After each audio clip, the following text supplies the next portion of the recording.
যে যেহেতু ঘোড়ার মাংস জবাই করে বিক্রি করা যাচ্ছে, অল্প দামে বিক্রি করা যাচ্ছে, গরুর মাংস বলে হোটেলে বিক্রি করা যাচ্ছে, এখন আমাদের আসলে এগুলো নিয়ে কথা বলতে হচ্ছে। এটা খুবই দুঃখজনক। এই প্রাণীদের উপরে টর্চারের যে ধরনটা সেটা দিন দিন বদলাচ্ছে, নতুন প্রাণী যোগ হচ্ছে। যেরকম এ পর্যন্ত আমরা কুকুর, বিড়াল, সাপ, হাতি, ঘোড়ার চড়ানো নিয়ে, ঘোড়ার গাড়ি নিয়ে কথা বলে এসেছিলাম। এখন দেখা যাচ্ছে যে ওদের মাংস পর্যন্ত জবাই করে বিক্রি করার ব্যবস্থা হচ্ছে। তা আমার মনে হয় শুধুমাত্র যে এটাতে কি কি ক্ষতিকর দিক আছে সেটা চিন্তা করার থেকেও এটার পাশাপাশি যে যারা খাচ্ছে, যারা বিক্রি করছে, তারা যদি এতটুকু চিন্তা করে যে আমরা গরু, তারপর ছাগল, মহিষ, ভেড়া, এগুলো তো দেখা যায় মানুষের খাবারের জন্যই ফার্মিং করা হয়। তো সেখানে সেই মেডিসিনগুলো যেগুলো ব্যবহার হয় ওদের জন্য, সেটাও কিন্তু ঠিক একইভাবে আপনার যাতে করে সেটা মানুষের মানব দেহে যাতে সহায় হয় সেরকম ভাবেই করা হয়। বাট ঘোড়ার জন্য কিন্তু বিষয়টা সেরকম না, কারণ ঘোড়ার কখনো ফার্মিং এভাবে করা হয়নি যাতে করে আপনি মাংস বিক্রি করে খেতে পারবেন।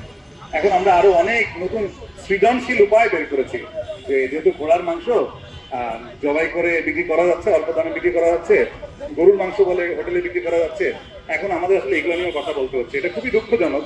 আমরা কিছুদিন পরপরই খুব অল্প কিছু মানুষ এতদিকে আসলে কাজ করার মতো সুযোগ হয়ে ওঠে না, কিন্তু খুবই দুঃখজনক যে হচ্ছে কি আমরা কিছুদিন পরপর একই জায়গাতে বিভিন্ন রকম সমস্যা নিয়ে জড়ো হতে হয়। তা আমার মনে হয় যেহেতু আমরা আসলে প্রতিটা সরকারের কাছে আমরা একটা জিনিস এক্সপেক্ট করে থাকি সবসময় যে হ্যাঁ, প্রাণী বান্ধব সরকার।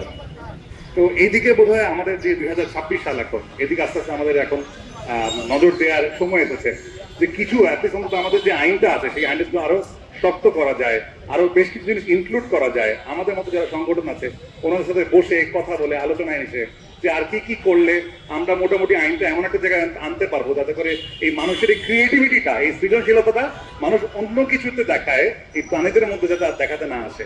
বিভিন্ন হোটেল রেস্তোরাঁর মধ্যে গরুর মাংসের কথা বলে ঘোড়ার মাংস বিক্রির একটা পায়তারা চলছে। আমরা চাই রাষ্ট্রীয়ভাবে এই ঘোড়ার মাংস নিষিদ্ধ করা হোক।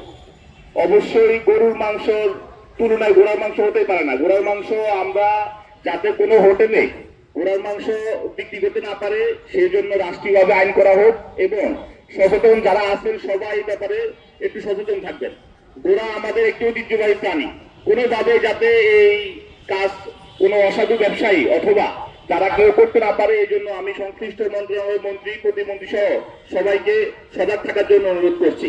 আজকের আমাদের এই সেভ দ্য নেচার যে সংগঠনটার মাধ্যমে আমরা এই প্রোগ্রামটা করলাম, আমরা এই ধরনের প্রোগ্রাম আরো সামনে করে যাব। সবাইকে ধন্যবাদ জানাচ্ছি যারা উপস্থিত হয়েছেন। আসসালামু আলাইকুম।